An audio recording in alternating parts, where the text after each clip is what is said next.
Doctor Bhimrao Ambedkar की दिल छू लेने वाली कहानी कल्पना करो। तेज धूप है।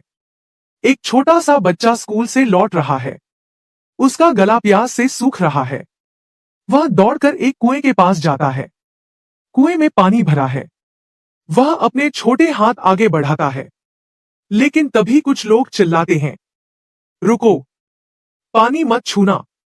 बच्चा डर जाता है। वह पूछता है, क्यों? लोग कहते हैं, क्योंकि तुम अछूत हो। यह सुनकर उस छोटे बच्चे की आंखों में आंसू आ जाते हैं। वह बिना पानी पिए वापस लौट जाता है।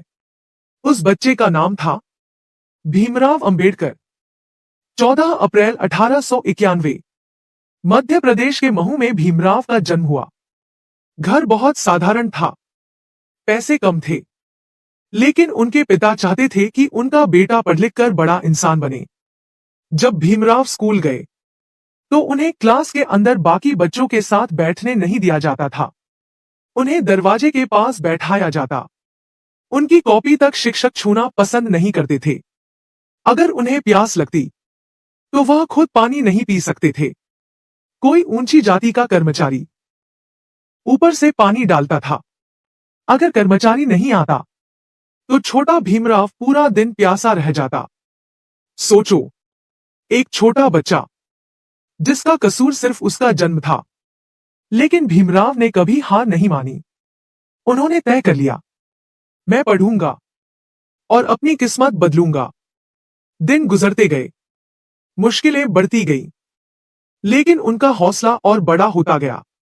लोग उनका मजाक उड़ाते थे, उनका अपमान करते थे, लेकिन वह चुपचाप पढ़ाई करते रहे।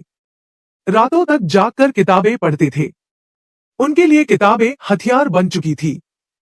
फिर एक दिन उनकी मेहनत रंग लाई। उन्हें विदेश में पढ़ने का मौका मिला। वह अमेरिका गए, कोलंबिया यूनिवर्सिटी में पढ़ाई की। फिर लंदन गए। उन्होंने कानून और अर्थशास्त्र की पढ़ाई की। कई बड़ी डिग्रियां हासिल की। जो लोग कभी उन्हें नीचा दिखाते थे, अब वही लोग उनकी सफलता देखकर हैरान थे। लेकिन भारत लौटने के बाद भी उनका संघर्ष खत्म नहीं हुआ। एक बार वह नौकरी के लिए गए।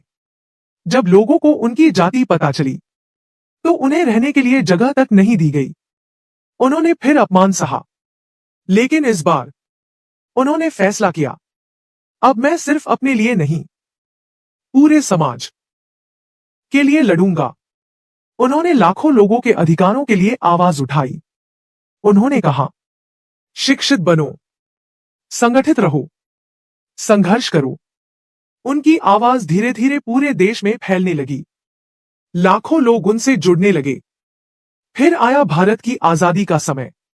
देश को संविधान लिखने के लिए एक महान दिमाग चाहिए था, और इतिहास ने चुना उसी बच्चे को जिसे कभी पानी तक नहीं छूने दिया गया था।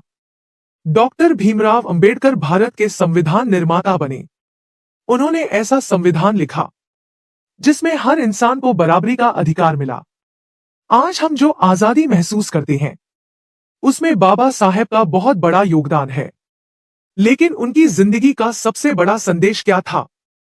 उन्होंने सिखाया, हालात चाहे कितने भी बुरे हों, अगर इंसान हार नहीं मानता तो वह इतिहास बदल सकता है।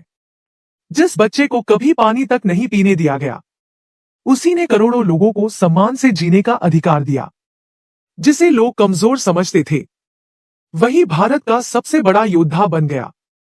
अगर बाबा साहेब हार मान लेते तो शायद आज करोड़ों लोगों की जिंदगी अलग होती। इसलिए जब भी जिंदगी में हार मानने का मन करे, बाबा साहेब को याद करना, क्योंकि उन्होंने दर्द को अपनी ताकत बना दिया था। और यही एक महान इंसान की पहचान होती है। एंडिंग लाइन, संघर्ष जितना बड़ा होता है, सफलता की कहानी उतनी ही महान बनती है।